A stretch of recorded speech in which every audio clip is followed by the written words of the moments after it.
Welcome to NOAA Central Library's platform for the presentation of research, ideas, and news in support of the National Oceanic and Atmospheric Administration's mission. Today's library seminar is titled JABBA, an alternative to data moderate stock assessments. The presentation is part of the National Stock Assessment Science Seminar Series, which is developed by the NOAA Fisheries and organized by Kristen Blackheart, who will be introducing our two speakers today. Before I hand the mic over to Kristen, though, here are a few logistical tips to help you enjoy our presentation. If you have trouble with the audio or visual components of GoToWebinar, please log out and rejoin us. This resets the software and usually resolves most technical issues. Our presentation is being recorded and will be available on the NOAA Central Library YouTube channel later today.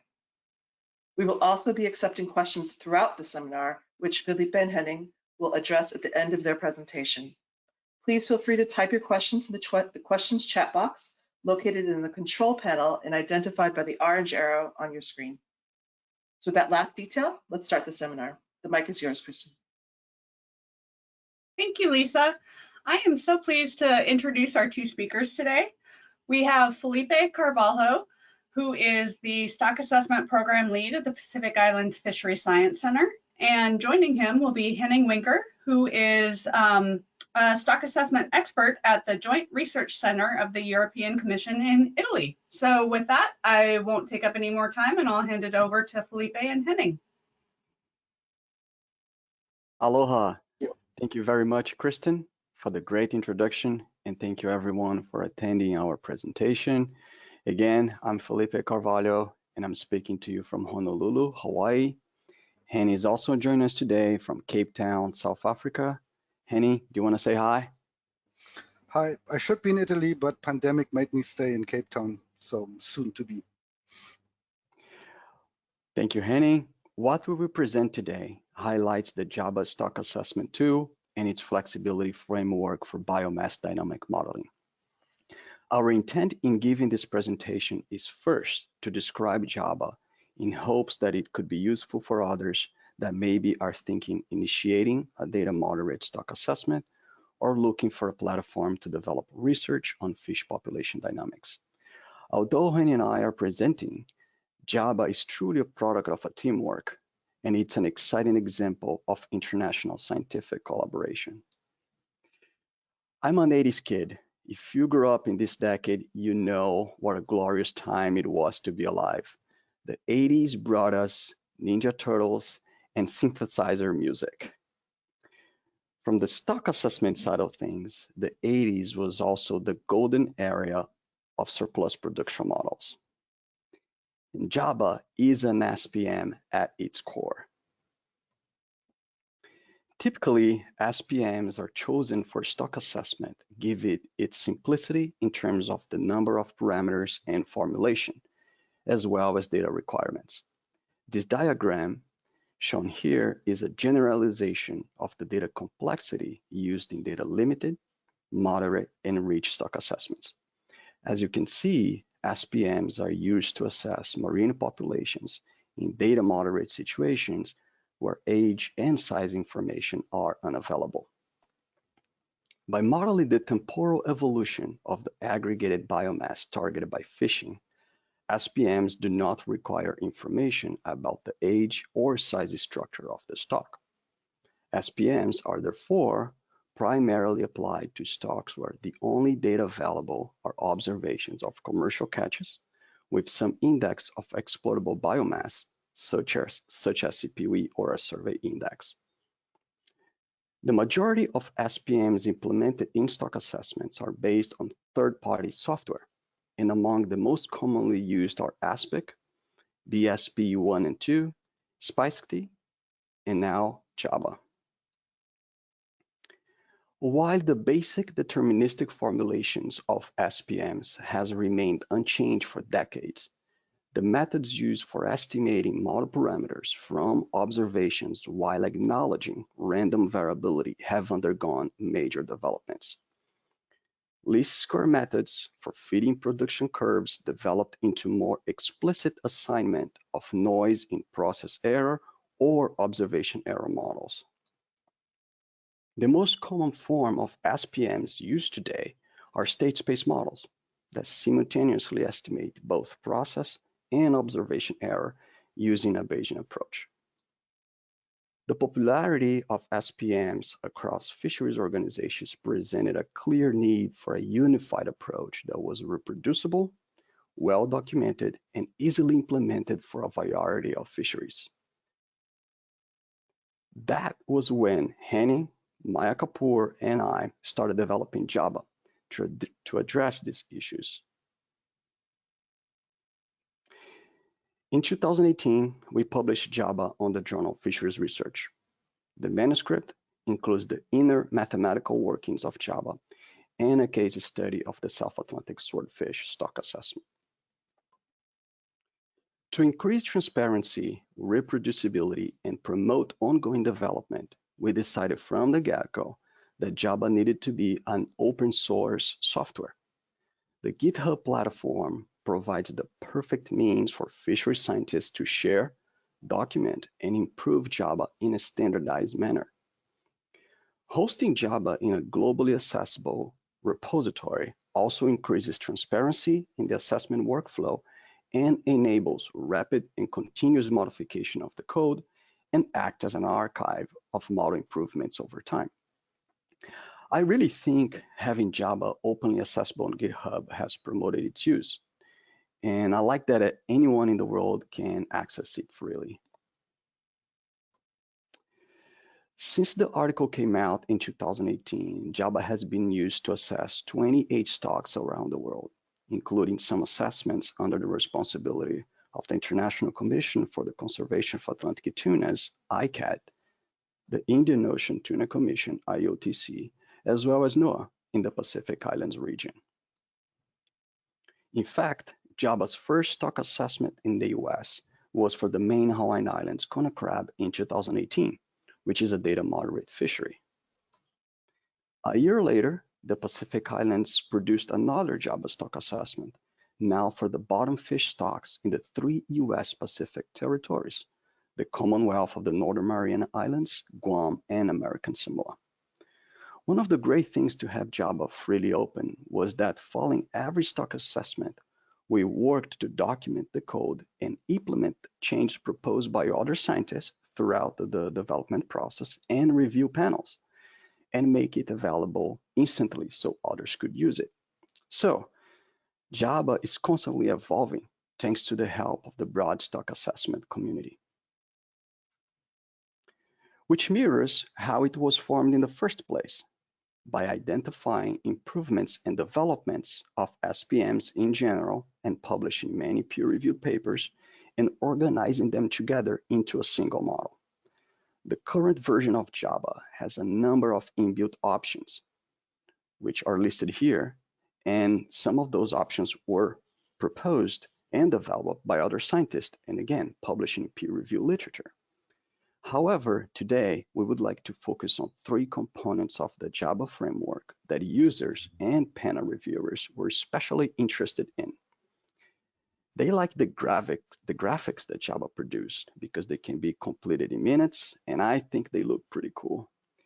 There is also model diagnostics that are easy to interpret, as well as future projections for alternative catch regimes to support management actions. First, the graphics. These are important because when the graphics of an assessment are clear and easy to visually communicate, there is more time for discussion during a fisheries meeting. For anyone who has attended a tuna stock assessment meeting, you know that a lot of the meeting is discussion, followed by having to rerun alternative scenarios to accommodate requests to modify your model, which is why it is great that JABBA can be run quickly on a personal laptop in a hotel room that night. JABBA creates 4 types of graphics that are commonly used in stock assessments: data summary, model fits, historical stock status trajectories, and Colby plot. JABBA is also a tool for forecasting. Here, for example, each line shows the possible relative stock biomass and fishing mortality of Mediterranean swordfish based on how many fish we allow to be caught per year.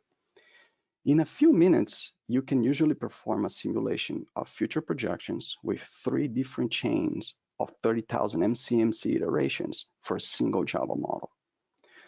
Well, look at the projected trajectories, you can see why folks call it the chicken feed plot. Another product of the forecasting module from JABBA is the COBE2 strategy matrix. This is a major product that stock assessment scientists try to produce for fishery managers. The K2SM gives the analyst the estimated probabilities of the stock being not overfished for a range of fixed total catches, as well as the estimated probabilities of stock being below FMSY for a range of fixed total catches. So a manager can see pretty quickly what might happen if they set a certain catch limit for a species. The third component from JABBA that I would like to highlight today is the model diagnostics. Many decisions are required when developing stock assessments. As a scientist, you really want to know, did I make the right decision? What tools can I use to tell me if my choices were accurate? We want to know whether the model fit the data, if the optimization was successful, if estimates are consistent retrospectively, and if the model is suitable to predict future stock responses to fishing. To address these questions, JABBA included 4 key diagnostics: convergence, residual analysis, retrospective analysis, and hindcasting. Assessing convergence on Bayesian assessments like JABBA is essential as the analyst draws conclusions based on posterior distributions.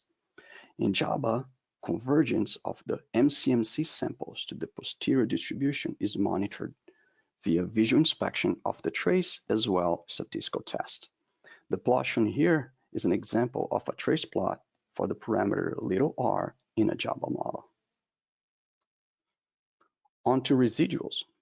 The principal outputs from a default JABBA run are designed to give the user a cohesive visualization of their CPU fit. The first plot is similar to those obtained from the stock synthesis output using the program R4SS, and it shows the observed and predicted CPU values in log scale, as well as the 95% confidence intervals. Plotting residuals is also a simple method to observe trends, patterns, and variation in data fit over time. JABBA includes a plot that can assist investigating systematic drifts in the residual mean throughout time. The residual plot, as shown here, include a time series of the residuals and the red and green shading. The color of the shading indicates evidence or no evidence to reject the hypothesis of a randomly distributed time series of residuals. And the span of the shaded area, red and green, is equivalent to 3 standard deviations from the mean. And the red points outside of the shaded area violates the 3 standard deviation rule.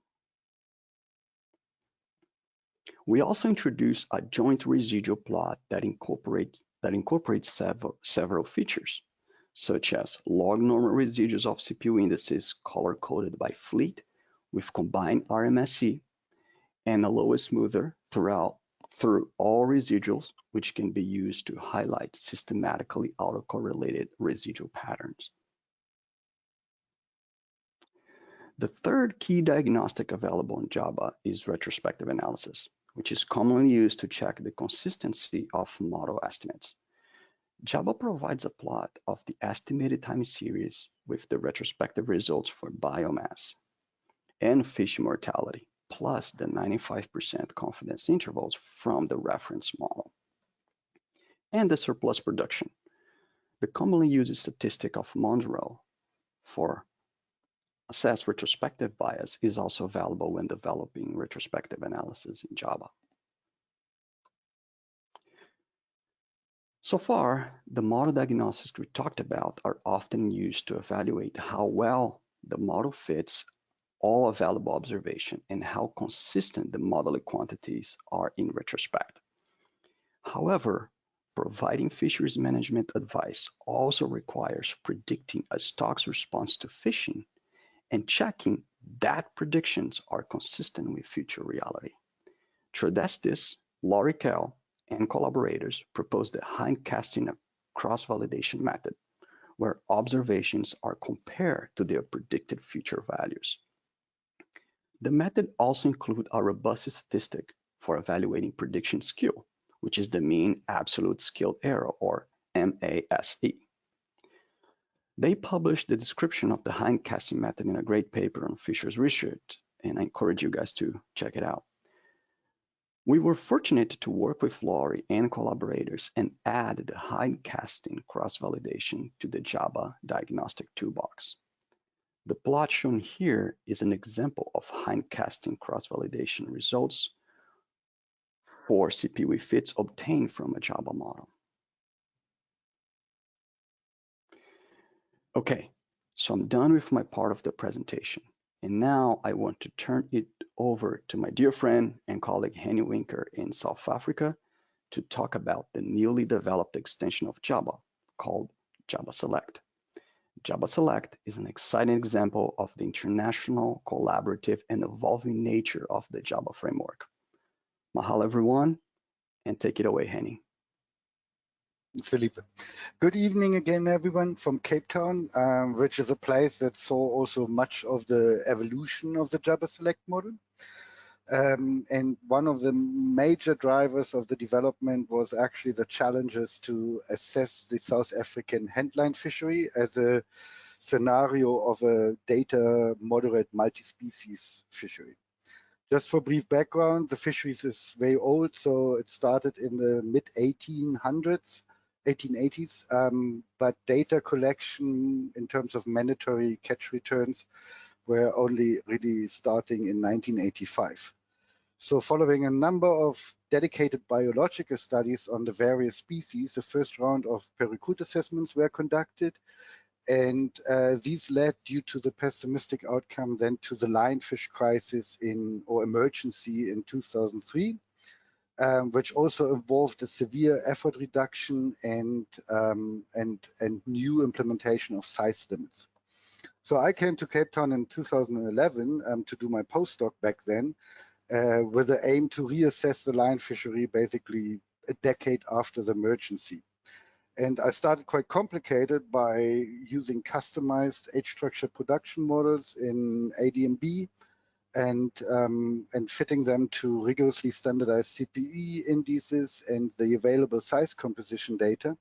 But by 2014, I hit some challenges to update these models. The size data collection had ceased in 2010. It was really complicated to estimate recruitment deviations, and I struggled with general model convergence. And in this stage, I started exploring alternative options, which could make use of the rich biological information for the fishery, but also estimate process error in the absence of size composition data and deal with the selectivity changes.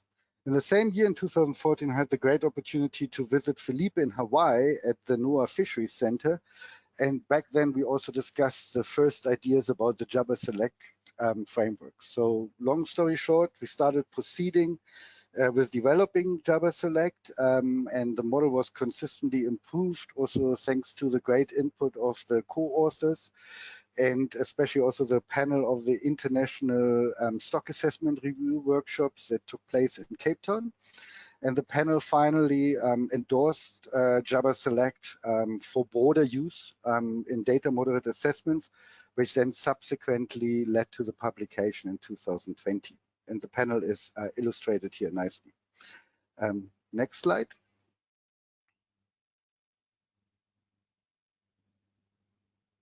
Next, yeah.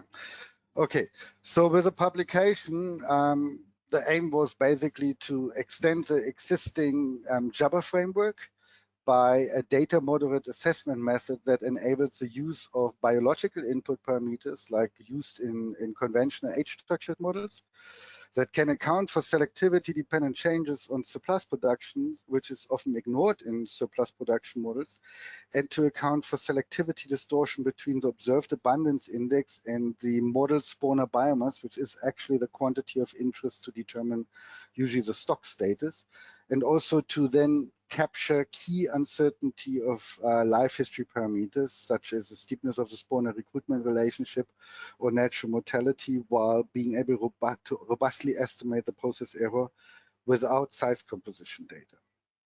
And that was JABBA-SELECT. So we documented it and simulation tested it in this paper. And next slide. So the key to understanding the JABBA-SELECT concept and essentially the catalyst of the JABBA-SELECT engine is the so-called age-structured equilibrium model, or ASEM. And for lack of a better term, and for people who are less used to this term, it is essentially a yield per recruit model with an integrated stock recruitment relationship. And this type of analytical approach sits also behind most integrated age-structured assessment models, such as stock synthesis, to essentially determine the reference points, such as MSY, FMSY, or the spawner biomass at MSY. And so the main focus here is on three quantities: MSY, the spawner biomass at unfished level, and SBMSY, which we need to translate the summary of the age-structured model into the surplus production function in the Pellet-Tomlinson form. Next slide.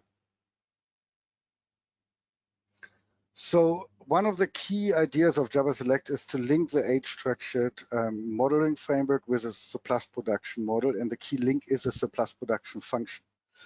So with the ratios of MSY over SBMSY and also the SBMSY over the unfished spawner biomass, it can be quite easily shown that these two quantities can be used and translated into the two key parameter of the Pellet-Tomlinson production function, which is the intrinsic rate of population rate, increase R, and the shape of the production function M. So the equation is provided on the left hand of the screen.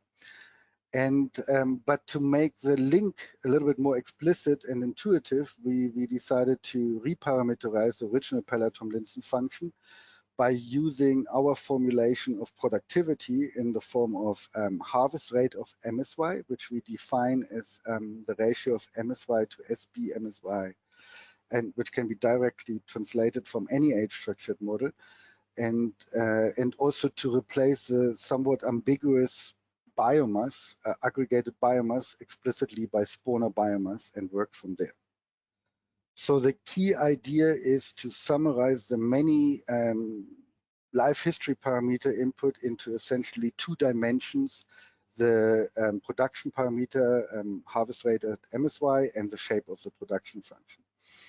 Nice property is that the ratios are basically dimensionless, so it is no need to know absolute scale, so that the key parameter that determines absolute scale in age-structured models, R0, can be basically set to 1 or any value without loss of generality. Next slide. So in the following slide, I basically try to introduce the 4 new key elements of the JABBA-SELECT model. So what are the what form represents the characteristics? Next slide. So yes, going back to the input, so one of the ideas was to compare production models more closely with age-structured model by using essentially the exact same assumption you would use in an age-structured model in the terms of key biological input parameters. And these comprise like the typical things like L-inf, K, T0, so the von Bertalanffy growth function, length-weight relationship, age at maturation, longevity, natural mortality, and the spawner recruitment relationship. And in addition, what has been previously ignored on production function, the selectivity parameters. So in this case, for these real-world examples of Silverkop and Carpenter, we kind of approximated them by fitting logistic selectivity function to the observed size data and derived them from there externally. Next slide. So this plot is meant to show that we can essentially use the ASEM approach by iteratively solving over a range of F values for the F that provides MSY, which is FMSY, and then derive the corresponding spawner biomass at MSY and the inflection point of the production function. Or we can then take this output, put it in the surplus production function of the JABBA model, and we can very, very closely approximate a yield curve that is based on 10 or more parameters with a simple 2-parameter production curve without any major discrepancies. Next slide. So the interesting thing, which I found quite interesting, this holds even for higher parameter population dynamics. So in this case, we had a sex-structured population of Atlantic swordfish, and which has at least 20 biologic parameters to determine the production function. And then we looked at the match between the JABBA surplus production function and the ASEM for a vast variety of selectivity pattern, and it seems to hold in general, at least for the Beverton and Holt spawner recruitment relationship for underlying assumption. So that was quite satisfying. Next slide. So the second element is then to account for the changes in potential surplus production given the selectivity regime of the fishery. And like in many fisheries, there is not just one fishery, there are many. And all fish with different selectivities. And the idea here is to estimate the relative HMSY, so the relative harvest rate at MSY, which also determines the MSY, the maximum sustainable yield for each fishery, and then weight it related to the relative impact on each fishery of the catches. By the catches. And you can see the result that actually the resilience or productivity in the line fishery example here on the bottom left is much lower under an early selectivity during the early phase, and then increases with the increase in size limits of the fishery. And then there is minor variation from year to year, which is caused by the relative impact of the inshore trawl on juvenile bycatch. But it's very important. So what surplus production models basically ignore is the impact of selectivity on variation or on the production potential of the stock. And this can be explicitly incorporated into the JABBA-SELECT model. Next slide. So the third component, which turns out to be one of the most important one, is to deal with a so-called distortion of between the observable abundant index and the spawner biomass. And this distortion was first described by Wang and Mark Maunder. And it essentially is caused by the dynamics that as soon as the exploitable biomass, which determines the trend in the index of abundance, diverges or differs from the spawner biomass, so when selectivity differs from maturity, then we have a non-linear relationship between the spawner biomass of interest for stock assessment and the trend in the observable index. And aggravating is that this distortion is increasing at very low abundance, which is shown in the lower picture. So not accounting for it, for example, when your fishery catches a lot of juveniles or fish before they can mature, then the effect is that the index becomes hyperstable relative to the spawner biomass, which are basically the red lines, and we would underestimate the relative depletion in spawner biomass because the index is hyperstable. And to describe this relationship, we came up with a modified Schnute model, which works in a lot of situations, and we can see it on the lower graph. So the little points are the iterative estimated points as a function of f and as a function of as the stock declines from the age-structured equilibrium model. And the solid lines are then the fitted lines or the approximated lines with a simple 3-parameter model, which is then passed on to the JABBA-SELECT model to account for the selectivity distortion. So in essence, JABBA-SELECT is able to distinguish between spawner biomass and the biomass that is vulnerable to the fishery or gets sampled by the gear, and allows to account for this distortion. So it will correct basically the spawner biomass depletion relative to the sample size if a reasonable proxy for selectivity is provided. Next slide. So the final step, and I think this is one of the very important step, is how to incorporate uncertainty into JABBA-SELECT from the given the uncertainty of the age-structured equilibrium model input. And I think this is generally one of the strengths of the often more parsimonious production models, because the estimation is basically 2 key parameters that determine the productivity of the stock.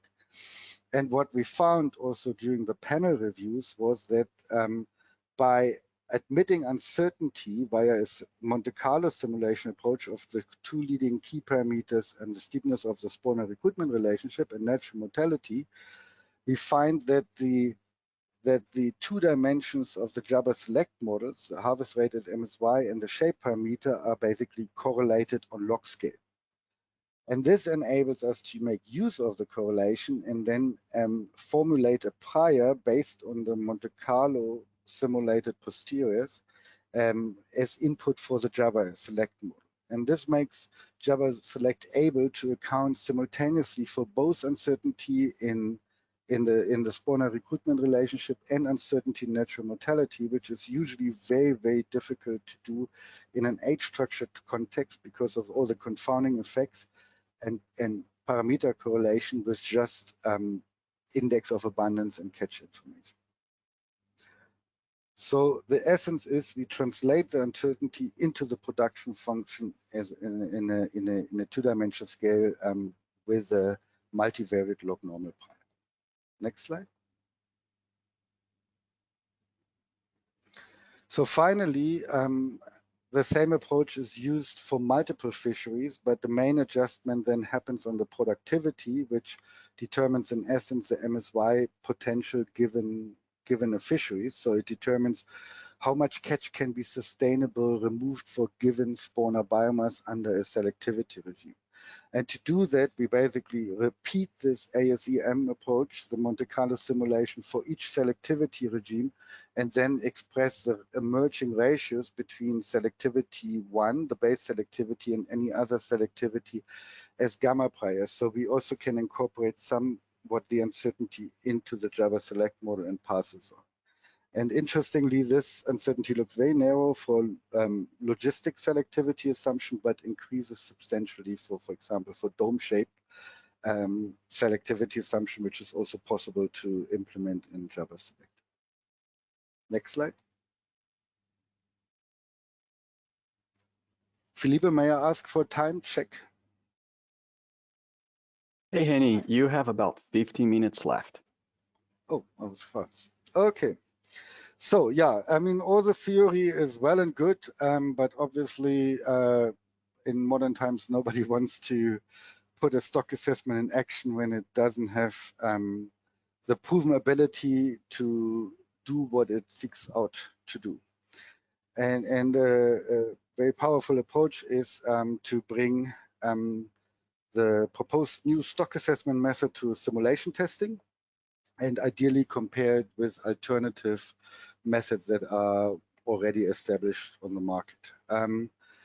So to do this, we implemented the age-structured simulation evaluation framework, building on the package, our package CCSRA, which was developed by Jim Thorson and Jason Cope initially, and then was extended by Jim to also incorporate a R to TMB interface with a number of estimation models. And the nice property is that the package already incorporates well-documented age-structured production models which can be fitted with and without recruitment deviation. So a deterministic and a stochastic implementation that was very well documented. And by using obviously a well documented package, it minimizes the risk of looking actually at other confounding effects than the test of interest.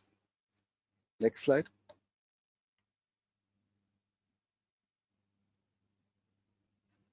So as I said, the simulation model that generated the data was a full stochastic age-structured simulator, which we slightly modified for the purpose of this test. So the model broadly emulated the life history of the lionfish, the silvercup in this case. It generated data over 40 years period, but as a specific feature, we implemented a change in selectivity to emulate the changes in the life history by having an initial length selectivity of 300 millimeter increased to about 500 millimeter, which is an age difference from 2 years to over 4 years. So it is quite a strong contrast. That was the idea. And then we tested JABBA-SELECT against 3 other estimation models. So the first one was essentially a naive Pellet-Tomlinson model, which can be also implemented in the JABBA-SELECT framework by essentially setting the selectivity equal to maturity. So then it reduces to a simple production model. The second was JABBA-SELECT by using the select function and specifying the 2 different selectivity regimes explicitly. The third model is then a deterministic implementation of the age-structured production model. Basically, the exact same model as an operating model, but without estimating recruitment. And the fourth estimation model is a stochastic implementation in TMB of the age-structured production model, which is basically a self-test as an operating model because it's structurally identical and it can estimate the recruitment. In our case, to not make it too difficult for the age-structured models, we only estimated the parameters, the virgin recruitment, the catchability, and M with a fairly strong prior, and the observation error on the CPE, whereas all other parameters describing growth maturity, even sigma R, was all fixed to the true values. So in many essence, the age-structured model had a slight competitive advantage because it was not possible to estimate steepness, so that was set to the true value, and there were identical instructions to the OM. Next slide. So, like with every good simulation testing, it's often more interesting to look actually not at the self-test where the operating model is correct, where the estimation model is correctly specified compared to the operating model, but also to look at the model behavior when we don't get it quite right, which is more likely the reality in the real world. And one of the misspecifications we looked at is to misspecify the key production parameters or very influential stock assessment parameters, the steepness of the spawner recruitment relationship. We set to lower than the true value, and we also misspecified the prior for M in all cases by making M more optimistic or more higher than the true value basically in the EM. So the second scenario was looking at, it's a nasty one, is a dome-shaped selectivity. So the estimation models had essentially assumed still a logistic, and the operating model implemented a dome-shaped selectivity. And the third misspecification was the old dilemma, or thought to be the dilemma of production models, the so-called one-way downhill trip, where there is automatically a lack of contrast in the index. It goes just one way downhill, while fishing effort is increasing consistently. And usually surplus production models, especially before they became Bayesian, had the reputation to perform very poorly here compared to age-structured model. Next slide. So to briefly summarize the performance evaluation, that's always a bit difficult and detailed. So somewhat as hoped for and expected, the Pellet-Tomlinson production model produced biased estimate, and positively biased estimate compared to the age-structured models in JABBA-SELECT. The reason is mostly driven by the change in selectivity halfway, which increased, and then the index was basically distorted, and the Pellet-Tomlinson model becomes the gray line in this case, comes to more optimistic stock status estimates in terms of total biomass and in terms of relative biomass relative to virgin biomass, so in terms of spawner biomass depletion. We specifically looked at accuracy and bias here, and the main message was that JABBA-SELECT performed at least as well as a correctly specified age-structured model, which had full detailed information about growth maturity, recruitment variation, and the steepness of the recruitment relationship. All models perform fairly poorly under dome-shaped selectivity, which is perhaps not surprising. Surprising might be that they overestimate the stock status, which can probably explain because the index from the selectivity distortion, the index becomes hyperstable and kind of disguises the true depletion in the spawner biomass. And finally, the one-way downhill trip, JABBA-SELECT with its Bayesian priors performed surprisingly well, and was also overall relatively robust to misspecification of M and steepness. Next slide. So the interesting parameter here under assessment is again the harvest rate of MSY, which is a production parameter of the JABBA-SELECT model. But the nice thing is also easy transferable to age-structured models, because we basically just need to take the ratio of MSY to SB MSY from the age-structured assessment model for any given selectivity. And we can see that in the correctly specified case, JABBA-SELECT can accurately estimate the production parameter under each selectivity regime.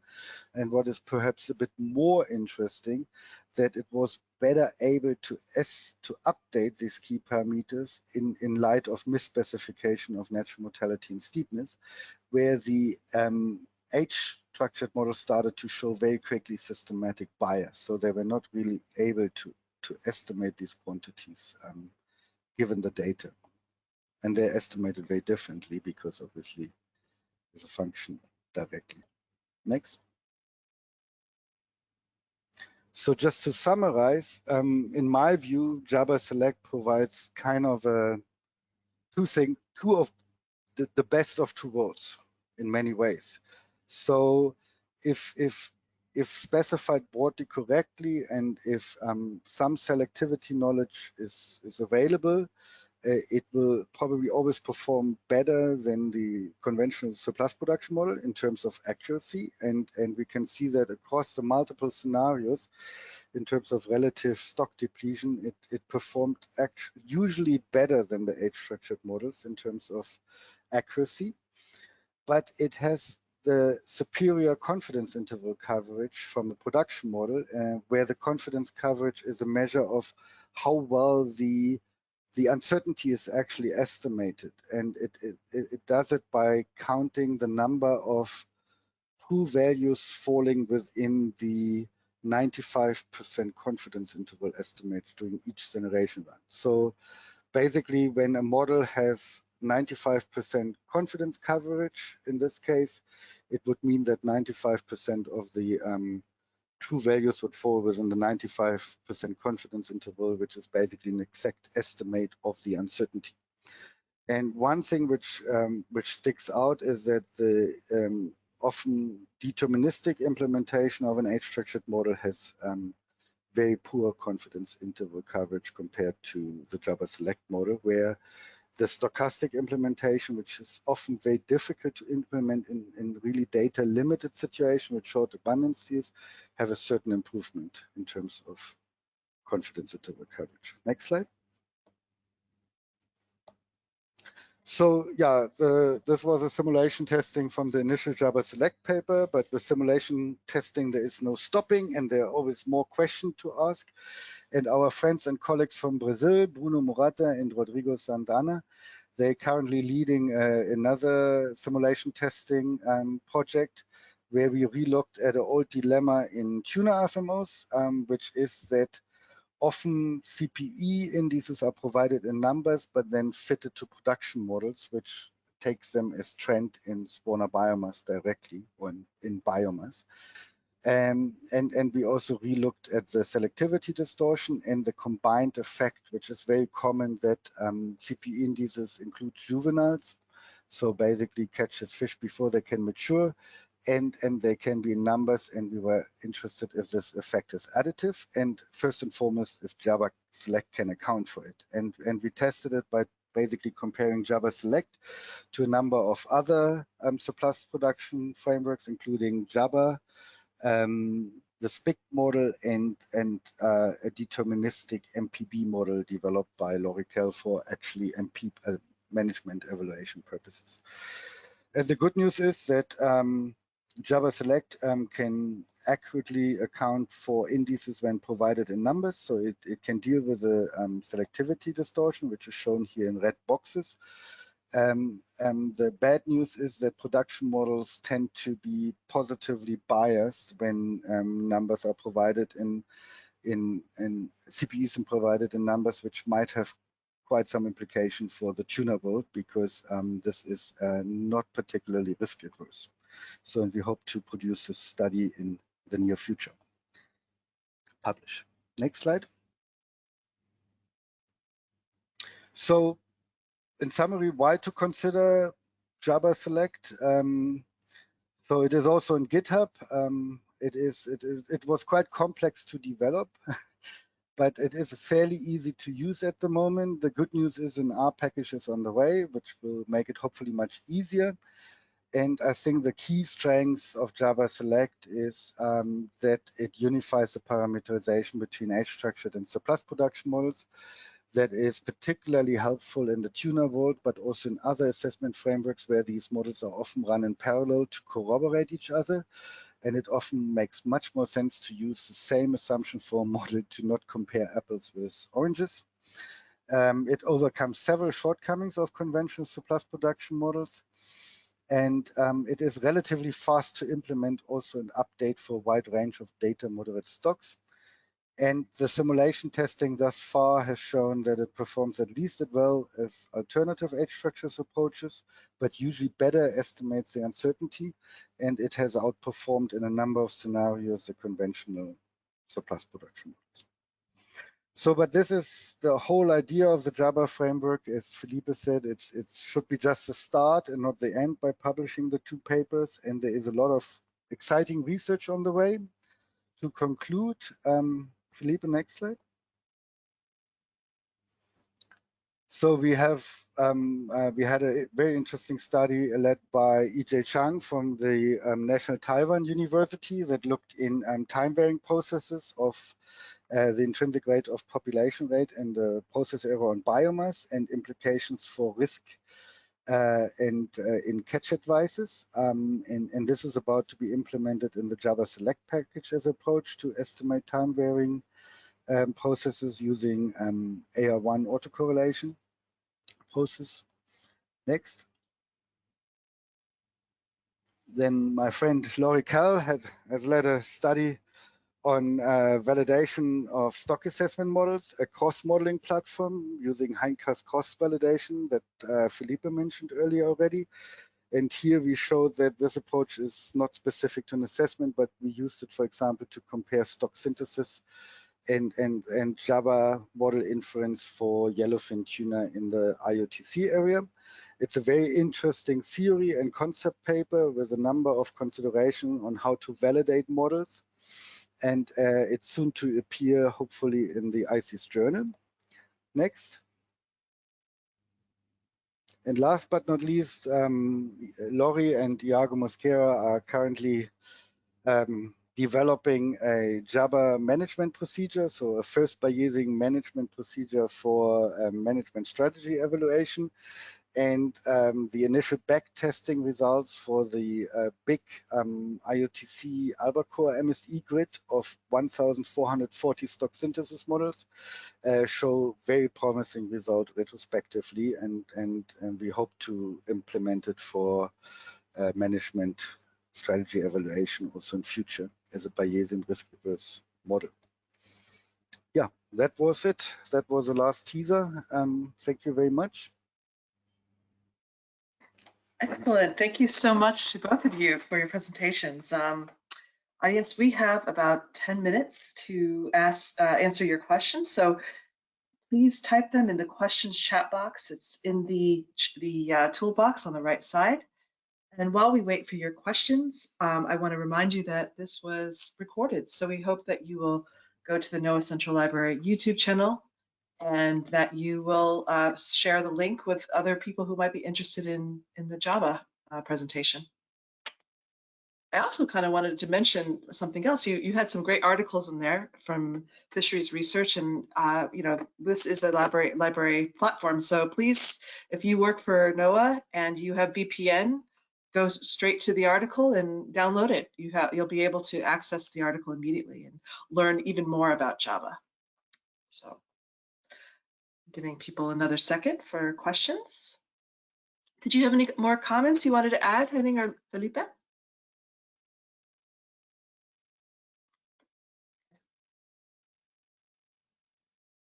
I can't remember what I said.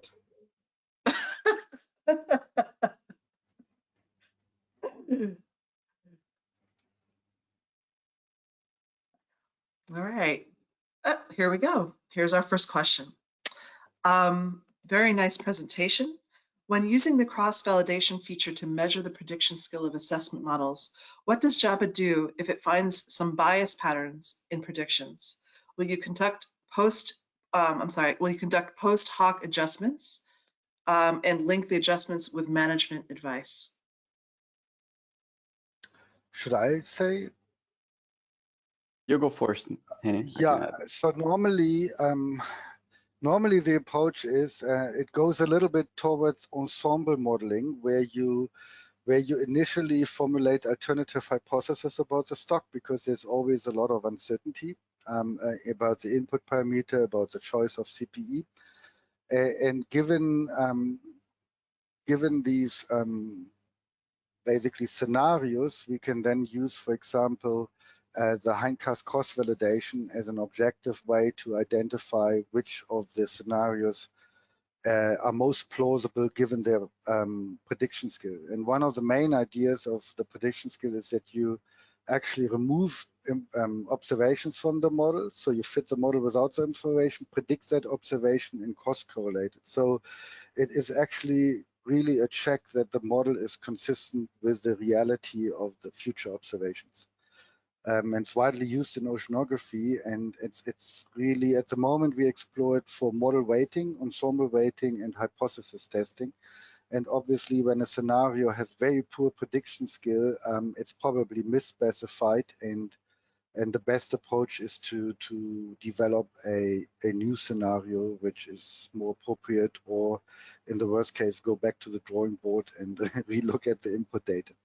So in age-structured assessment models, there's obviously more nuts and bolts to improve the model than to develop an adequate prediction skill. But generally, we see it in relation with the residual fits, with the retrospective pattern, and that the model is prediction skill is kind of one of the important features for robust base case for advice, especially when it comes to advice.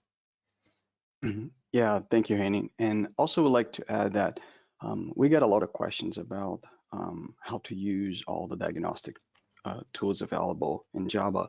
And one message that we always try to emphasize is that these diagnostics, they should not be used on pass or fail type of approach. It's more, we try to improve all the tools that we can in order to assist the analyst to identify potential model misspecification. So using hindcasting is just another component on the JABBA toolbox that will help the analyst to potentially identify issues with the model and move forward and plan accordingly.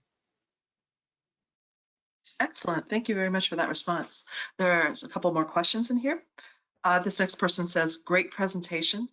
Given the rapid development of JABBA, are you concerned about backward compatibility for previous assessments as the model evolves? It is a good question. I think it is a very valid question. So the initial, so the main approach we try to do is to use a modular coding framework. So when we use new features like time-varying catchability or time-varying productivity, we try to use a modular code so that actually the model can still build the original one, but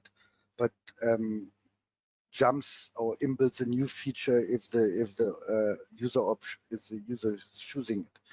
So, and in terms of backward compatibility, we always have the initial case study of the published swordfish stock assessment in the initial JABBA paper, which is basically run each time an update is pushed to see that it's perfectly backward compatible. Just a word of warning, some people, the complexity of options increases and some of the default options may change. So to have the full backward compatibility, the model has slightly changed in the default option, but it can still be reproduced. And it's often anyway with these models, they're very easy to run because there are a lot of default options, but I will encourage all the users to look really in the details what they imply and maybe potentially adjust them for their assessment. Great. You're starting to get a lot more questions here. This next question asks, can you remind me if you estimate the shape parameter M or do you fix it? In which model? So in JABBA, the original JABBA model is usually fixed, and typically this is one of the nice hindcasting approaches. What we test different assumption of a fixed shape parameter, but JABBA has an option to also use a Pella-M type model, which allows you to specify a CV about the shape parameter, so it becomes estimatable if the data gives it. And JABBA-SELECT implicitly estimates shape. So you assign essentially the variance to the steepness and the M value, and that determines then the variance of the multivariate log normal prior, which estimates shape and the production parameter HMSY jointly. Yeah, and this is a good point, and also remind me the nature of Java that we just mentioned is constantly evolving. I remember that right after the original Java publication, then the recommendation necessity to estimate the shape parameter for our first assessment came when we were getting ready to present the CONACRAB assessment for a panel review, and we were addressed that right away based on recommendation. So this is a good question, a clear example of how we are always taking the recommendations and work from other scientists and opinion reviewers and incorporating that into Java, and we move on.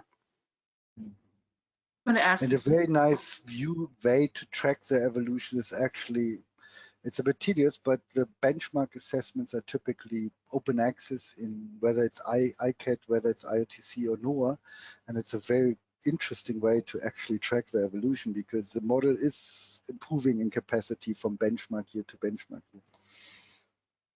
Learning from the previous. This is going to be our last question, even though there is another question just due to time.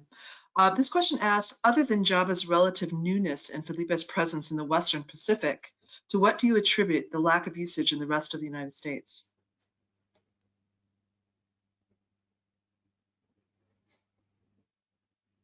That's a really good question. Well, Hawaii is home for Java, so it's easier to, we started developing here.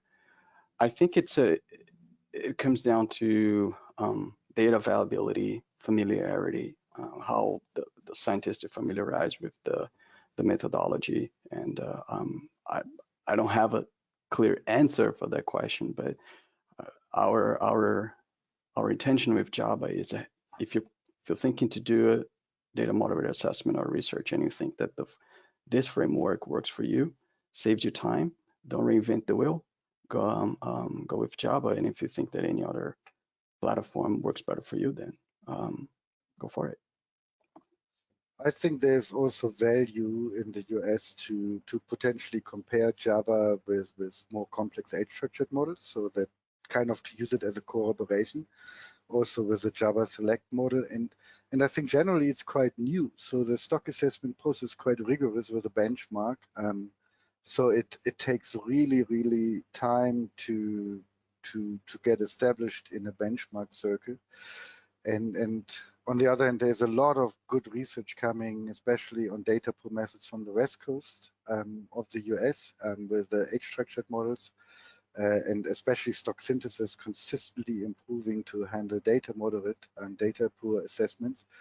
But the idea is not to have an alternative competing model, but basically a model that speaks to each other and maybe can be actually used jointly eventually to communicate results to stakeholders. And in some cases, the one might be better given the data, and in other cases, the other. So I think it's an evolution process. It takes time. And for me, it's the same thing. I was, my presence in ICAT and IOTC was probably correlated to the use of the assessment in these two RFMOs, where in the Pacific, it's less used by comparison. Excellent.